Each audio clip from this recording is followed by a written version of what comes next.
Picking apples. Hái táo. Picking apples. Người nông dân. The farmer. The farmer. Cái xe cày. The tractor. The tractor. Cái cây. The tree.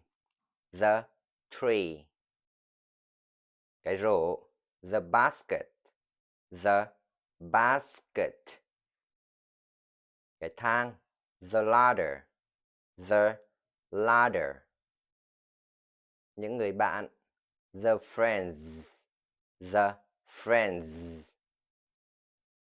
Cái xe kéo, xe đẩy. The wagon.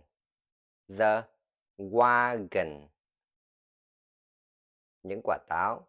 The apples. The apples.